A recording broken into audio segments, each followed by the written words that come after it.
mundo participar.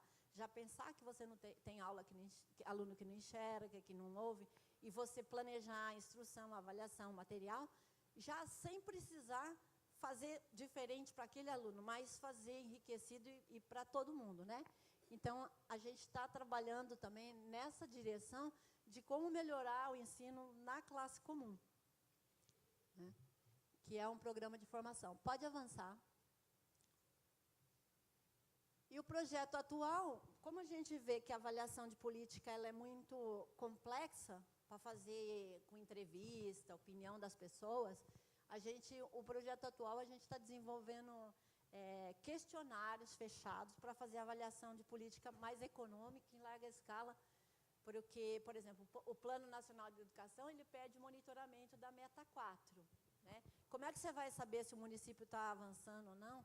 Então, a gente está preocupado agora em construir instrumentos fechados, né? Tipo questionários da educação básica, que a gente pode aplicar e ter uma avaliação mais rápida do que você fazer entrevista, transcrever, né?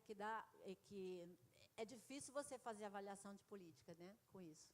Pode ir. Avança, por favor. Então, nessas experiências que a gente tem, né, o que os estudos dizem para a gente? Primeiro, avaliar a política é um tema muito complexo, porque você tem múltiplas dimensões, você tem a dimensão do país, você tem a dimensão do estado, do município, das escolas, né, e você não consegue abarcar tudo isso. Você, às vezes, tem resultado a curto, a médio e a longo prazo, e, às vezes, você está avaliando um resultado a curto prazo. Você não sabe, daqui a 10 anos, qual vai ser o impacto de uma política, né? E ela envolve diferentes atores, porque se você for perguntar para o diretor da escola, ele acha uma coisa, para o pai ele acha outra, para o aluno outra, para o professor de ensino comum, para o professor de ensino especial, cada um vai ter uma opinião, né? E você, para avaliar política, você tem que ter essas múltiplas dimensões. E 10 anos é muito pouco para avaliar, né? O que a gente pode... mas o que a gente pode perceber é que, independente do contexto, os municípios eles têm muita autoria, eles reinterpretam, né? Por mais que exista uma política federal, existe muita diferença entre municípios, de escola para escola, né? Porque os atores eles têm esse poder de traduzir a política e fazer, né, do jeito que eles acham que tem que ser. Então, isso também dá uma certa autoria, né? A gente não fica tão refém de políticas externas, embora elas sejam diretrizes. Pode avançar? Então, se a gente analisar, por exemplo, a história da educação especial no Brasil, né? Ela começa a se institucionalizar as políticas na década de 70, com a criação do Senesp, das campanhas e tal. E aí, até 2000... que a gente vai considerar mais ou menos 30 anos de política, o que a gente chamava de integração escolar, eu coloco integração entre aspas, né? O que a gente tem em termos de matrícula? Em 1974, quando foi criado o Senesp, a gente tinha 96.500 matrículas de alunos do público-alvo em todas as redes, no Brasil inteiro, considerando escola especial, classe comum, tudo, né? Em 88, o ano da Constituição, a gente tinha 166 mil matrículas. No ano 2000, a gente tinha 380 mil matrículas. E 79% delas estavam concentradas nas classes e escolas especiais. O que isso mostra para a gente? A gente costuma falar assim, no Brasil, as crianças foram segregadas em classes especiais. Não. Era uma minoria que tinha isso. A maioria estava fora de qualquer tipo de escola, né? Não era integração, não era nada. E o que a gente vê que a gente teve até os anos 2000 foi simulacro de políticas, porque eles não garantiram sequer o acesso à escola, né? Então, a gente teve resultado muito pífio das políticas de integração. E o que isso mostra para a gente? Que o papel aceita tudo, porque a gente tem Constituição, a gente tem LDB aí no meio, né? E nada disso foi suficiente para ampliar o acesso dos alunos. Aí, quando a gente avança, quando a gente vai, se a gente considerar os 16 anos de política de inclusão escolar, O número de matrículas passa... Pode avançar. Está faltando uns dados aí. Avança, por favor. Vai para vai para 970 mil matrículas. Quase 1 milhão de matrículas. E aí a gente tem 82% delas na classe comum hoje, né? Esse número de matrículas é suficiente? Não, a gente estima que tenha que ter mais, no mínimo, mais 500 mil matrículas de alunos. E tem um outro agravante, que é 500 mil desses 700 que estão na classe comum estão sem nenhum tipo de apoio, nem AE, nem nada. Então, a pesquisa que a gente fez sobre a sala de recurso é também 39% dos alunos que têm AE. A maioria está só na classe comum, né? Então, a gente precisa avançar para garantir o direito à educação, que também não é só uma matrícula, né? Uma acessar um banco na escola. Avança, por favor. O que eu acho que os pontos frágeis, olhando para a política, né? Eu acho que foi a radicalização, eu acho que foi um ponto fraco, porque como há uma interpretação que as crianças estavam tudo em escola especial e classe especial, meio que a escola especial virou vilã, a vilã da inclusão, né? Mas, na verdade, as crianças já estavam... E a gente deslocou um pouco o debate, em vez de falar como trazer essas crianças para a escola, a gente começou a discutir onde eles iam ser escolarizados, se era na escola especial, na classe comum, e aí dividiu o movimento e a gente não avançou, né? Eu acho que essa radicalização ela não foi legal, porque se a gente tem falta de acesso, a gente tem que crescer e crescer na escola pública, mas não precisa brigar, na minha opinião, mas eu não sou consenso, né? Tem gente que acha diferente da minha posição. Um outro ponto que eu acho que é complicado é a definição, foi a definição do AE extra classe, né? Porque quando você vai ver políticas de inclusão de outros países, a maioria dos apoios, eles estão dentro da classe comum. O professor vai dentro da classe comum, os apoios vão para a classe comum. E o apoio extra-classe, ele reforça essa divisão que existe em educação especial e educação comum, né? A classe de recurso, ela fica sendo o locus da diferença na escola. Lá tem o ensino especial, o aluno especial e o professor especial. E a escola não muda, né? Ela acaba sendo uma medida remediativa, uma medida que reforça um pouco a ideia. O problema é do aluno, o problema não é o ensino. E o aluno fica 20 horas na escola, na classe comum. E aí, como que você vai compensar em 1 hora, 2 horas o atendimento, né? Então, eu acho que esse modelo de AEE, ele não ajudou, né? Eu acho que não ajuda ainda. E a política de formação de professores, sempre enfatizando a formação continuada, né? A pessoa tem que fazer especialização, a pessoa vai fazer uma licenciatura, mas não tem nada de educação inclusiva, e aí a gente fica jogando no mercado todo ano professores que não sabem nem que é direito do aluno estar ali naquele lugar, naquela escola. Avança, por favor. E se estava ruim, né? Se não estava... Se estava caminhando, estava movimentando, mas aí vem a PEC do fim do mundo, né? E aí, como é que vai ficar esses que não têm AE, que não têm nada? O que vai acontecer com eles na escola? O que vai acontecer com a política daqui para frente? O que a gente já viu e já viveu é que sem dinheiro não tem política. Tem papel, tem lei, tem coisa bonita, né? Mas elas não se efetivam. E... pensando assim, nessa ideia de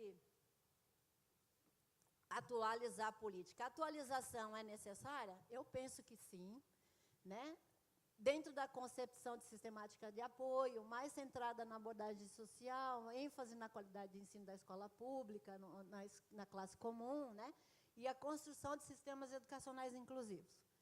Mas não nesse momento, que não está na hora, né? Um governo que não tem legitimidade nenhuma, no apagar das luzes. Quem que vai construir essa política agora, né?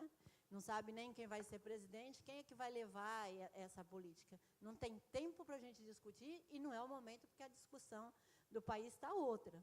E nem na direção que eles estão apontando, de ampliar o público-alvo, de qualquer forma de AE vale a pena, né?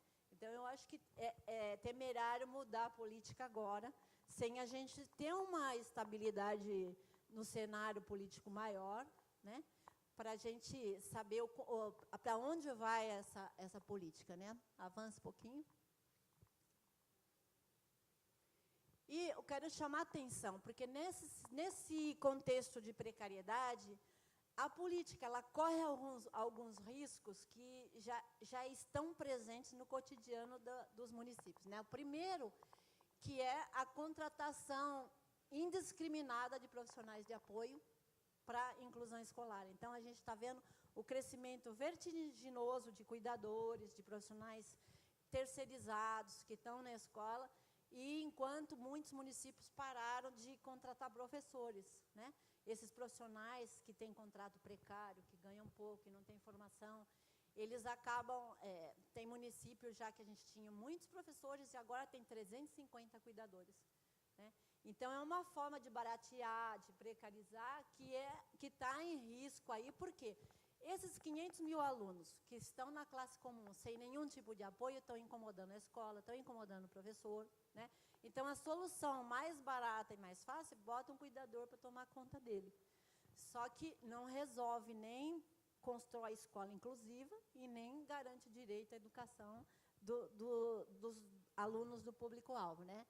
O segundo ponto que eu acho muito complicado é, você não vai ter mais sala de recurso, nem dinheiro, nem contratação de professor, manda os meninos fazerem AE nas instituições especializadas, que é uma outra tendência que está crescendo, né? Que a gente viu, se a sala de recurso está na mesma escola, ela já não funciona, o que dirá se é fazer AE numa instituição que tem outra cultura, outra história, outro procedimento, e que aí não tem a mínima condição mesmo de conversa entre as instituições, né? E aí você está transferindo um recurso que deveria ser para a escola pública para responsabilizar pelos seus alunos, você transfere a responsabilidade, transfere o dinheiro, e você vai reforçar tudo aquilo que todos os ranços que a política de educação especial tem. Terceirização, privatização, filantropia, né? O reforço à ideia de que a educação para eles não é direito, é a favor, é uma questão de caridade, né? Então, você tem tudo isso que a gente já estava avançando na perspectiva do direito, né? Você tem... aí vai ter uma redução drástica do financiamento, né? A gente vai ter que lidar com isso. Tem um aumento, ao mesmo tempo que a formação é precária, você tem um aumento do mercado da formação docente, curso de especialização, instituições privadas. Então, hoje, se um professor ele quiser trabalhar ou se formar em educação especial, ele tem que bancar do próprio bolso a sua especialização. E a educação especial vai ter que depender de alguém que queira entrar nessa área e pagar do próprio bolso para ter professores que vão fazer esses suportes, esses apoios, né? E um outro ponto, o quinto, que eu queria chamar a atenção, é a questão do excesso de judicialização. Então, a gente acha que, assim, feriu o direito, vai lá no Ministério Público, vai na Defensoria, reclama os seus direitos. Então, tem município hoje que nem faz mais política, ele guarda o dinheirinho da educação especial para pagar os processos judiciais. Então, paga o transporte, a mãe vai lá, chora, o juiz paga o transporte. Paga o cuidador. Então, ela não precisa mais fazer política, né? Então, na judicialização, a educação está abrindo mão de definir seu papel, seu caminho, né? E está transferindo a responsabilidade para outro poder, né? Então, judicializar não é a solução também. É lógico que você pode ir, mas o que acontece? O recurso, ele não é infinito. E se você der para transporte e cuidador, vai faltar para formação, vai faltar para organizar, vai faltar para material, né? E a gente tem que priorizar as ações, né? O município tem que fazer. Então, são tendências atuais que enfraquecem a escola inclusiva, a profissionalização docente e dificulta aí esse avanço no acesso ao direito à educação. Por isso que, nesse contexto, a vigilância tem que ser reforçada, né? E pode avançar, mas é isso, assim, eu queria convidar vocês para ir no Congresso Brasileiro de Educação Especial, em novembro, lá em São Carlos, né? E a gente vê, assim, a política de inclusão, ela é importante, né? E eu trouxe um pouquinho os estudos no nosso grupo para vocês verem assim, ó, a inclusão, tanto para a pesquisa, para a prática, como a política, ela pode ser encarada como um problema, daí você não vai a lugar nenhum, mas ela pode ser encarada como um desafio. Para o nosso grupo de pesquisa, ela é um desafio, né? Pesquisar tudo isso, pesquisar política é um desafio. E o desafio nos faz avançar, o desafio nos faz repensar a nossa prática, o que a gente tem que fazer para melhorar, né? Então, eu acredito que ela tem que ser pensada como um grande desafio, né? Para professores e para pesquisadores. Era mais isso que eu queria apresentar a vocês. Obrigada, gente. Pode avançar, que é a última.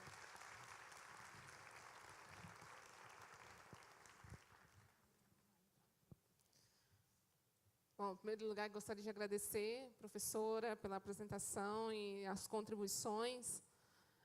Eu acho que a fala da professora, né, se deu em duas vertentes, a gente pode entender assim. Acho que primeiro falando das possibilidades, eu acho que da pesquisa em rede, acho que dos desafios, né, que consiste nessa trajetória, o envolvimento de diferentes pesquisadores, diferentes realidades, mas também acho que as possibilidades que a gente tem, acho que a riqueza dos dados e os apontamentos, né, que foram aqui apresentados em relação à temática, né, pensando tanto a formação de professores, pensando a avaliação, pensando práticas, e aí do AE e também da educação especial no geral. E em uma segunda vertente, acho, trazendo um pouco da análise das políticas da educação no Brasil, trazendo o trajetório desde a década de 70 até agora, e colocando, por último, acho que alguns dos desafios que a gente tem aí dentro desse contexto que nós estamos vivendo, que é um contexto bastante contraditório. Bom, como a professora, né, conseguiu aqui ficar dentro do tempo, a gente viu aqui a possibilidade de a gente abrir para algumas perguntas, né, para a participação de vocês.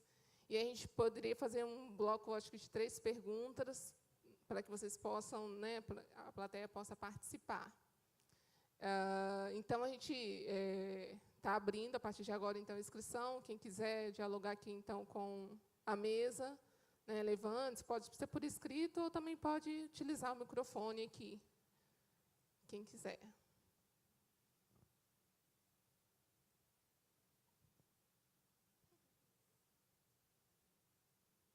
Alguém?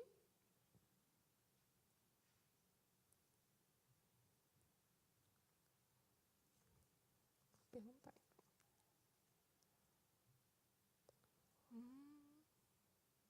Sônia?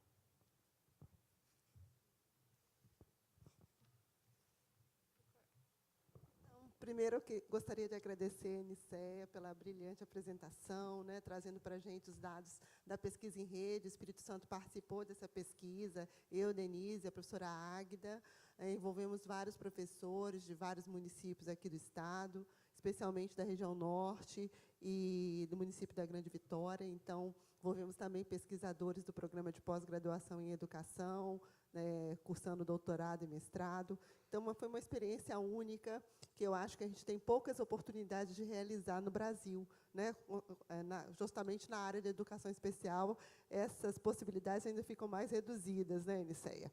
Então, é uma luta constante para que a gente possa pensar em pesquisas amplas que possam nos trazer, né, indicadores de como caminhar. Eu acho que é importante conhecer a realidade, porque é um território amplo, né, que tem contextos distintos, né. Nós podemos verificar nessas pesquisas como que é diferente, né, o estado do Espírito Santo, do Paraná, né, dos estados da região norte, da região nordeste, e conversar com esses nossos colegas. Não é muito importante. Eu queria falar com a Nicéia, perguntar, né, a respeito dessas pesquisas, como que esses pesquisadores, né, no conjunto, né, se posicionaram com relação a essa questão de pensar a educação especial não de uma forma particular, mas de pensar numa forma coletiva, né? E a outra questão que você tratou aí foi desse repasse, de fazer o atendimento educacional especializado nas instituições especializadas. Aqui no Estado, nós estamos vivenciando uma situação como essa, eu até falei na abertura do evento, e nós temos um convênio que está fazendo esse repasse financeiro, né, e os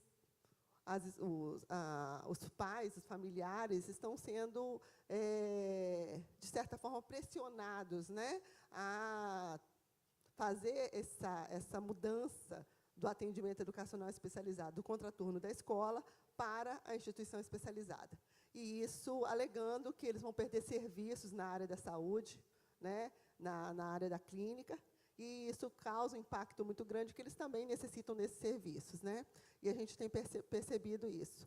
Então, é uma situação grave, eu considero muito grave, né, porque a gente vai ter o censo novamente, então, não só esse recurso, mas o recurso do Fundeb agora vai de vez, né? Então, como que é perder o financiamento em um momento tão que já era crítico, mas que já apresentava possibilidades, né? Você tinha caminhos que estavam sendo construídos aí, garantindo o direito à educação desse público e a dignidade, né, acima de tudo, a dignidade humana. Então, eu queria falar um pouquinho dessas questões. Eu acho que a proposta de transformar as instituições especializadas em centros de AE, eu acho que é um problema dentro do contexto político do Brasil. Eu acho, a minha opinião, estou escrevendo um artigo que está saindo, é que elas devem continuar sendo escolas especiais para atender crianças que não vão chegar na escola, que não estão chegando e que não vão chegar. Então, eu acho que dentro de uma definição de política, elas têm que continuar como escola especial e atendendo quem precisa. E as crianças, a grande maioria das crianças pode e deve estar na classe comum, e o serviço tem que estar. Mas a gente está vivendo um contexto com... Você tinha implantação de sala de recursos, porque o MEC mandava o kit, mandava o dinheiro direto na escola, mandava o Fundeb dobrado. Então, você tinha uma série de incentivos, né, para induzir a criação de serviços de sala de recursos nas escolas comuns. O que você tem? Essa fonte secou. A única fonte que você vai ter é o Fundeb dobrado, né? E se o Fundeb dobrado for para a instituição, a escola, ele vai ser um aluno como qualquer outro, sem nenhum tipo de suporte, né? E o que as escolas estão resolvendo?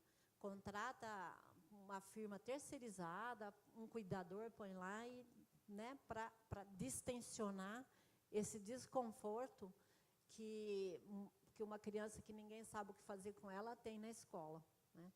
Mas o que a gente percebe? Por outro lado, a gente percebe também que tem municípios que eles assumem a responsabilidade, né? Isso é um risco quando você corta o financiamento, mas, por outro lado, a gente vê municípios, o próprio dado do Unesp mostra isso nas entrevistas com gestores, você tem município que tem serviço de ensino hospitalar, ensino domiciliar, que tem equipe multiprofissional, todos, né, que já está constituindo uma rede de suportes. E, geralmente, são municípios que fazem parceria com universidades, que vão construindo uma cultura de avanço, né?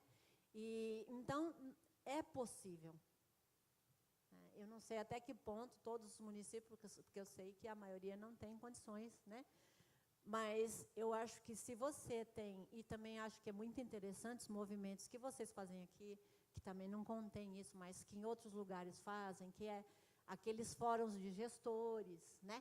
Onde os gestores eles trocam experiência, eu tenho percebido em alguns lugares que essa troca ela é suficiente para dar sustentabilidade aí às políticas de inclusão, né?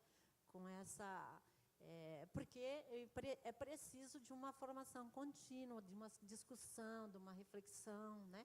E um gestor sozinho ele não consegue até analisar o contexto, porque às vezes é mais fácil transferir a responsabilidade, né? Só que isso para a escola é ruim, porque a escola ela não está lidando com os diferentes, né? O problema não é só a deficiência. Deficiência é um caso, mas é a diferença como um todo. Então, a escola ela tem que lidar e os sistemas têm que lidar. Então, o que a gente vê é que é possível, né, senhora? Tem municípios já desenvolvendo o que a gente chama sistemas educacionais inclusivos, achando soluções muito interessantes, né? Eu acho que se a gente tivesse dinheiro para continuar no Unesp, a gente tinha que ver como os mecanismos que os municípios estão encontrando para assumir a responsabilidade para construir um sistema educacional mesmo inclusivo. Eu acho que a inclusão não tem volta, né? Não tem volta.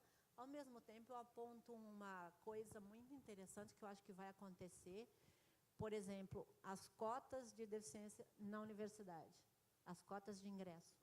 Eu acho que isso vai mudar, porque antigamente eu achava que a inclusão tinha que vir de baixo para cima, né, de baixo para cima. Agora eu acho que de cima para baixo ela vai mudar, porque já está fazendo pressão sobre o ensino médio, vai pressionar a educação básica. Aí eu acho que o médico, o dentista, o engenheiro, convivendo com um colega com deficiência, eu acho que muda muito mais a concepção, e eu acho que a cultura, né, da sociedade, porque a gente vê, a gente faz, por exemplo, esses estudos que a gente faz, a gente forma o professor está interessado em mudar a sua prática, ele chega lá na escola, as famílias não exigem, ele tem um trabalho de planejamento e tal, e ninguém está cobrando nada, o aluno nem participa da Prova Brasil, nem faz prova, se passar, passou, se não... Então, a troco do que ele vai ter tanto trabalho se não existe cobrança, prestação de contas, né?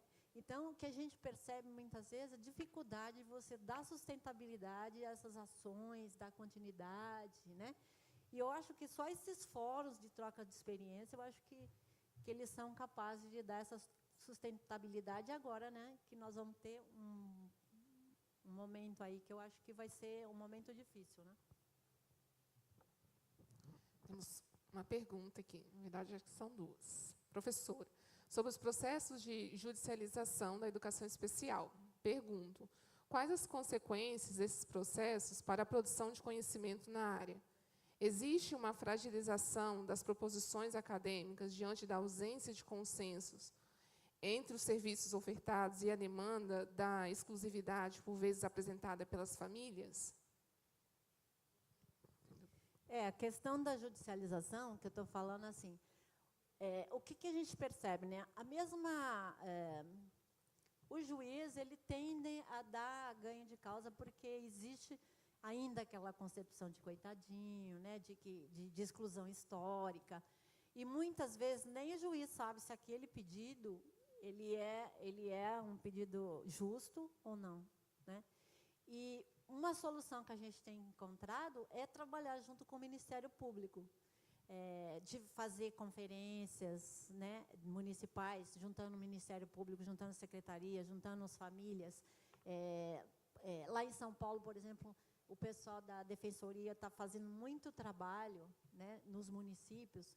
E eu acho que a gente tem todo que se educar, né, e trabalhar junto. E tem lugar que o Ministério Público está, junto com as universidades e com as redes, está mudando a cara da política de educação inclusiva, né? Porque a gente tem isso também, né? Então, eu acho que se houver um trabalho mais coletivo, mais colaborativo, não de divisão, né? Eu acho que... então, a judicialização, quando tem muita judicialização, a gente tem que chegar no Ministério Público, vamos conversar, vai todo mundo conversar, né? Será que é por aí o caminho? Então, eu acho que tem que ser por aí, né? Eu acho que tem umas experiências interessantes em relação às consequências da produção de conhecimento na área, né? O que a gente vê é que no Brasil a política ela não leva muito em consideração a ciência, né? O que a ciência tem a dizer? Eu não acho que a ciência também ela tenha que ditar os rumos da política, porque muitas vezes a gente pede coisas que não são viáveis, que não são financeiramente adequadas, né? Porque a pesquisa ela sempre vai dar em cima do ideal, né? Mas aí você vai fazer a família, ela tem uma opinião, aí o secretário tem outra, a política é um negócio que ela tem que ser construída coletivamente. Não é o cientista que tem que dizer como é que tem que ir, né? A gente estuda para dar subsídio para as tomadas de decisão no campo da política, né? E o que a gente percebe vai um pouco da acessibilidade do poder público, porque tem gente que não quer escutar a universidade, não quer escutar nada que tem a dizer, né? Mas se a gente trabalhar junto com a política, né, eu acho que tem mais impacto. Por enquanto, a gente não tem muito impacto.